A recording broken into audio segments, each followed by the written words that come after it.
26 के बंगाल के विधानसभा चुनाव में बंगाल में हमारी सरकार बनेगी, इसका मजबूत आधार भी भारतीय जनता पार्टी के पास है। मैं आपको 2014 से 2024 तक के चुनाव के यात्रा के परिणामों को बताना चाहता हूं।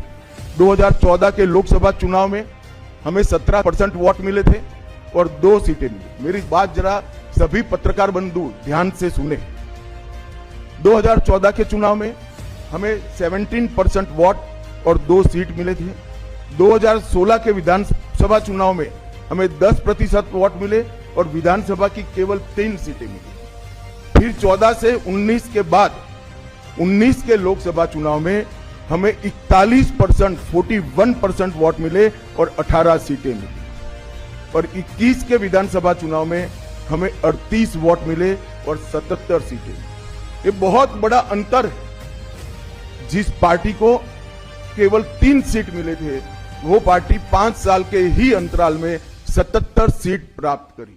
और इसका नतीजा देखिए, कांग्रेस जिसकी एक प्रकार से स्थापना ही बंगाल से शुरू हुई, वो कांग्रेस पार्टी बिग जीरो पर पहुंच गई।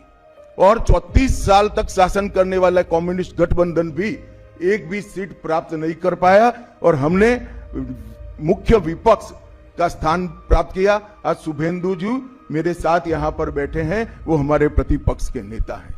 24 के चुनाव में भी हमने 39% वोट प्राप्त किया, 12 सीटें प्राप्त की और 26 में हम निश्चित रूप से प्रचंड बहुमत के साथ भारतीय जनता पार्टी की सरकार बनाने वाले। मित्रों, ये 24 से अब तक का समय भारतीय जनता पार्टी के लिए बहुत शुभांकर सिद्ध हुआ है।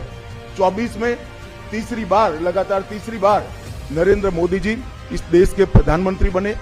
उसके बाद महाराष्ट्र में, हरियाणा में, दिल्ली में और अब बिहार में भारतीय जनता पार्टी की सरकारें बनी हैं। 24 के चुनाव में उड़ीसा और आंध्र प्रदेश में भी पूर्ण बहुमत की भाजपा की और एनडीए की सरकार बनी है। मुझे पूरा भरोसा है कि 2026 में बंगाल में 2/3 बहुमत के साथ भारतीय जनता पार्टी की सरकार बनेगी। ये बंगाल की जनता तय कर बैठी है।